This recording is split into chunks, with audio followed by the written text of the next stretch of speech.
92개였고요. 그리고 그동안 등록이 취소된 기관도 35개나 됐습니다. 어떤 실적이 있었거나 혹은 여론조사 관련 매출액이 연 5천만 원 이상 이렇게 돼야지 이제 등록을 할 수가 있습니다.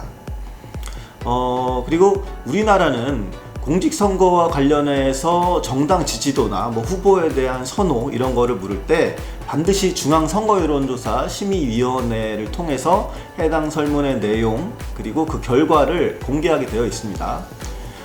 그런데 이제까지 보면 그렇지 않았던 여론조사 업체 하기도 합니다. 우리나라 조사 업체들 경우에 대체로 1000명 수준으로 모집을 하는 경우들을 샘플을 모집할 게 많고, 이럴 때 이제 95% 신뢰 수준의 활용이 앞으로 높아질 것으로 보이기도 하는데, 안심번호를 사용하는 경우에는 ARS 조사보다 비용이 좀 많이 발생하는 측면이 있습니다. 당연히 이제 장기적으로는 이제 응답률을 높여야 되기 때문에 이런 방향으로 갈 수는 있겠지만, 여론조사 업체들 입장에서는 이제 계속 왜냐하면 일종의 팬덤을 가진 집단들이 자신들이 선호하는 그 업체의 그런 여론조사에 아주 적극적으로 응답을 하는 경우에 여론에 왜곡이 일어날 수 있기 때문입니다. 내용은 그 응답자가 편견 없이 이게 혼란스럽지 않게 답변할 수 있도록 그렇게 구성이 되어야 합니다. 자신들의 유튜브 콘텐츠나 뉴스, 인터넷 뉴스 같은 것을 만들어서 활용하기 위해서 의도적으로 논쟁적이고 주관적인 질문을 배치하는 경우, 이런 경우도 지금 계속 발생합니다. 중립적인 답변을 배제하는 경우도 사실 문제가 됩니다. 안녕하세요. 여론교사 이경락입니다. 어느덧 2022년도 마지막 주입니다. 여론교사도 오늘로 12회째를 맞이하게 됐는데요. 짧으나마 연말 결산 형식으로 그동안 방송 내용들 중요한 것들 정리해 보겠습니다. 먼저 아주 그 근본적인 질문입니다.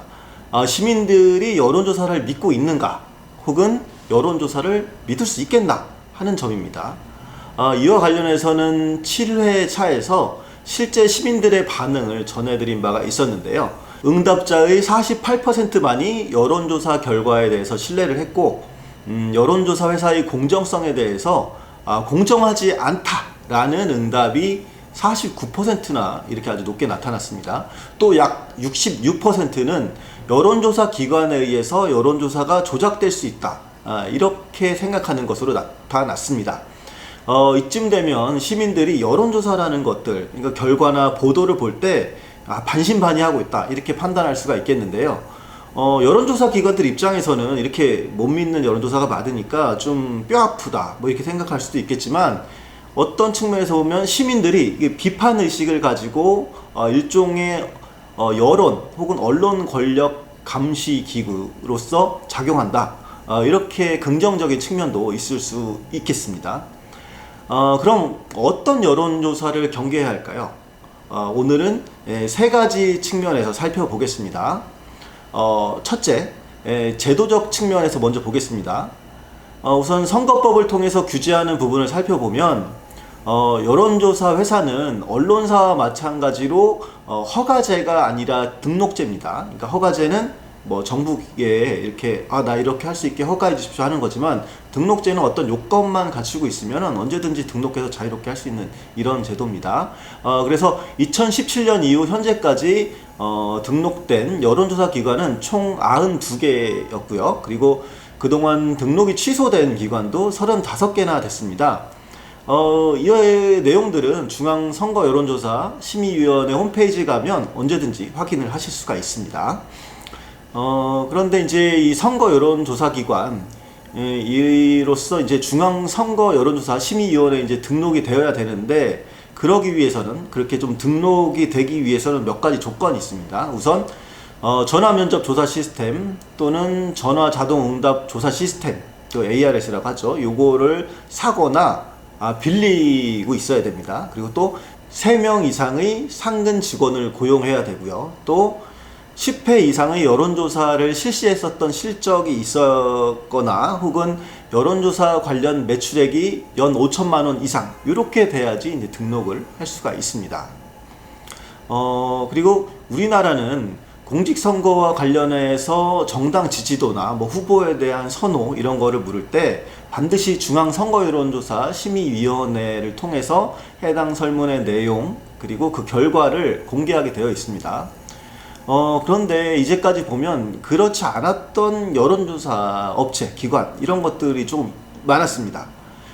대표적인 예로 얼마 전에 광주방송 KBC하고 UPI가 의뢰했던 넥스트위크 리서치라는 그 여조심의에 등록되지 않은 업체가 있었고요.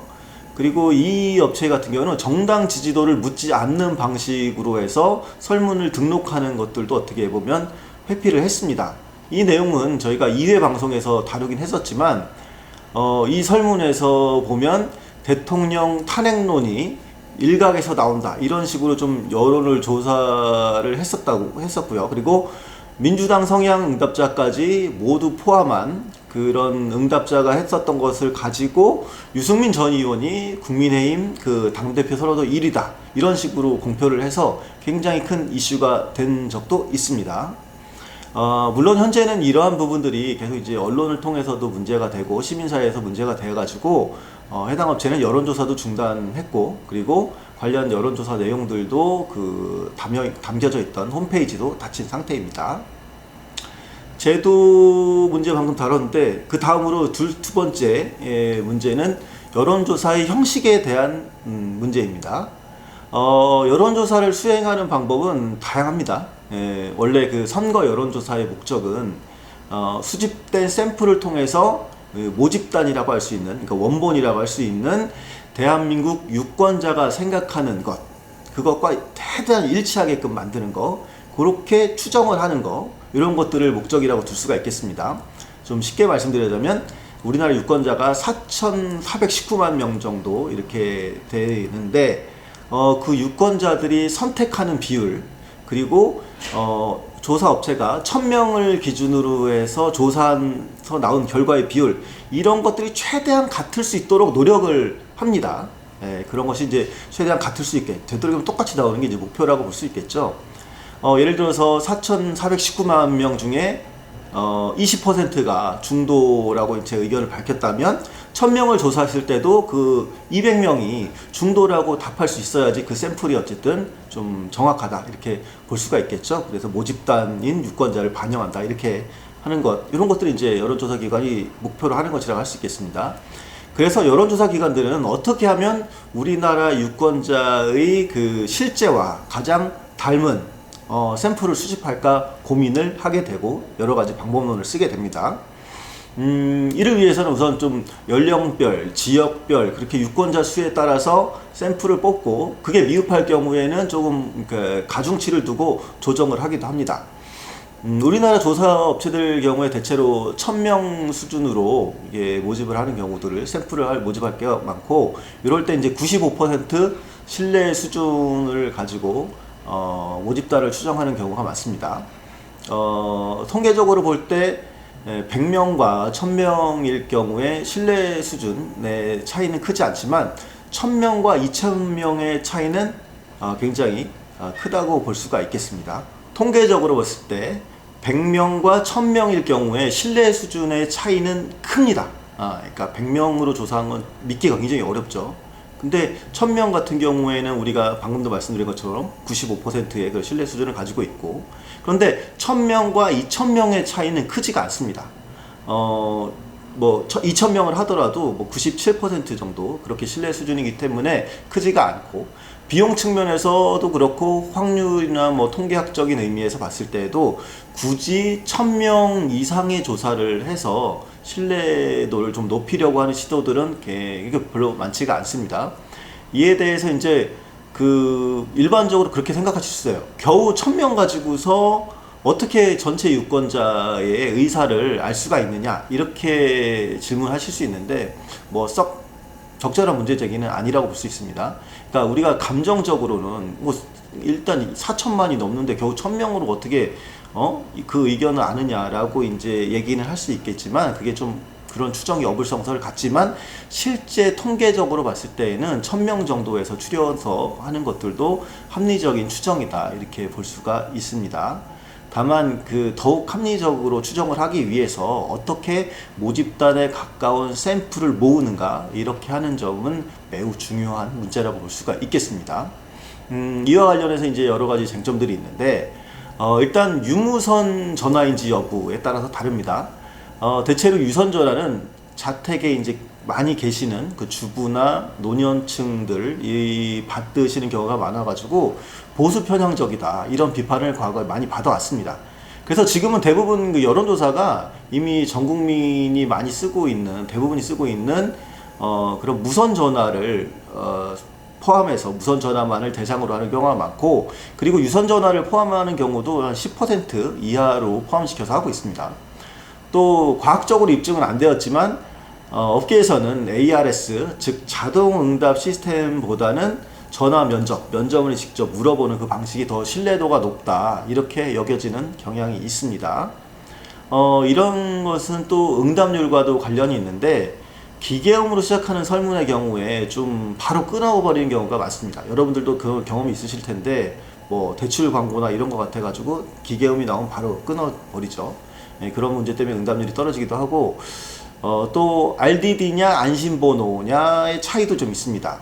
RDD, 그러니까 랜덤 디짓 다이얼 같은 경우에는 그 임의로 전화번호를 생성해서 하기 때문에, 뭐 예를 들어서 010-4444에 4444 같은 경우는 뭐 누가 쓰실 수도 있지만, 그런 번호, 그 없는 번호에도 전화를 걸어서 실제 그 응답률이 좀 떨어지는 그런 것도 있고, 그렇지만 안심번호, 즉 가상번호를 활용할 경우에는 실제 통신사 이용자들 데이터 속에서 뽑아오는 것이기 때문에 응답률이 조금 더 높은 편입니다. 그래서 이런 문제가 이슈가 되면서 얼마 전 장제원 의원이 공직선거법 개정안을 통해서 일정 응답률에 미치지 못하는 그런 조사는 공표하지 못하도록 해야 된다, 이런 걸 개정안을 발의를 하기도 했습니다. 어쨌든 그래서 안심번호의 활용이 앞으로 높아질 것으로 보이기도 하는데, 안심번호를 사용하는 경우에는 ARS 조사보다 비용이 좀 많이 발생하는 측면이 있습니다. 당연히 이제 장기적으로는 이제 응답률을 높여야 되기 때문에 이런 방향으로 갈 수는 있겠지만, 뭐 여론조사 업체들 입장에서는 이제 계속 비용이 고민이 되겠죠. 다만 응답률이 높다고 다 좋은 거냐, 이라고만 볼 수 없는 그런 부분도 있습니다. 왜냐하면 일종의 팬덤을 가진 집단들이 자신들이 선호하는 그 업체의 그런 여론조사에 아주 적극적으로 응답을 하는 경우에 여론에 왜곡이 일어날 수 있기 때문입니다. 실제로 앞선 방송에서도 소개해드렸지만, 거의 동일한 시기에 동일한 방법으로 조사를 했음에도 오차범위 밖으로 의견이 상반되게 나오는 경우들이 있었거든요. 그렇기 때문에 어떤 특정 여론조사 같은 경우에는 높은 응답률, 이런 것들이 나타나면서 오히려 긍정적으로 보일 수 있지만, 한편으로는 특정 집단의 목소리만 반영하게 되는 그런 일이 나타날 수도 있겠습니다. 마지막 세 번째로 그 경계해야 할 부분, 바로 설문의 내용입니다. 사실 여론조사의 설문 내용은 그 응답자가 편견 없이 막 이게 혼란스럽지 않게 답변할 수 있도록 그렇게 구성이 되어야 합니다. 그런데 실제로는 그렇지가 않습니다. 예를 들어서 뭐 일각에서 이런 주장이 있는데 응답자는 어떻게 생각하냐, 이렇게 묻는 질문은 소수의 정치적 견해를 가지고 집단적인 의견처럼 얘기하거나 기정사실화해서 특정 방향의 답변을 유도하는 그런 역할을 할 수도 있습니다. 그래서 오히려 다른 실제 여론과 다른 것을 조성을 할 수도 있겠죠. 특히 자신들의 유튜브 콘텐츠나 뉴스, 인터넷 뉴스 같은 것을 만들어서 활용하기 위해서 의도적으로 논쟁적이고 주관적인 질문을 배치하는 경우, 이런 경우도 지금 계속 발생을 하고 있습니다. 또 많은 경우에 그 질문을 통해서 사건의 성격을 규정하거나 프레이밍하는 경우들이 있습니다. 예를 들어서 검찰 개혁을 위한 검찰 수사권 조정에 대해서 얼마나 공감하는지 묻는 그런 질문과 검수완박의 일환인 검찰 수사권 조정에 대해서 얼마나 공감하는지 묻는 질문은 정반대의 그런 결과를 가져올 수도 있습니다. 아까도 말씀드린 것처럼 일종의 프레임을 질문에서 미리 씌워버리는 거죠. 그 실제로도 관련된 설문들과 그 응답한 내용들 조사 결과를 보면 그렇게 나오기도 했었습니다. 그리고 중립적인 답변을 배제하는 경우도 사실 문제가 됩니다. 예를 들어서 정당 지지도를 물을 때 딱 뚜렷하게 어떤 정당을 지지합니까? 이렇게 묻는 경우도 있지만 어떤 조사는 지금 뭐 조금이라도 지금 현 시점에서 조금이라도 더 선호하는 정당, 그러니까 마음에 드는 정당이 어디인가 이렇게 묻는 질문도 있습니다. 당연히 이제 그 질문의 수치가 다르게 나타나겠죠. 분명하게 지지 정당을 묻는 것과 마음이 어느 쪽으로 가는 조금이라도 간다는 표현을 씁니다. 가는 쪽을 묻는 것은 당연히 정당 지지도에 큰 차이를 가져옵니다. 그리고 또 그때 상황에 따라서 정당 지지도가 요동칩니다. 왜냐하면 조금이라도 마음에 드는 걸 물으니까 이번 주에는 여기가 잘못한 것 같은데 이번 주에는 저희가 잘못했다고 생각하는 중도층들이 계속 변할 수가 있거든요. 그래서 정당 지지도가 굉장히 요동치고 조사마다 굉장히 다르게 나타납니다.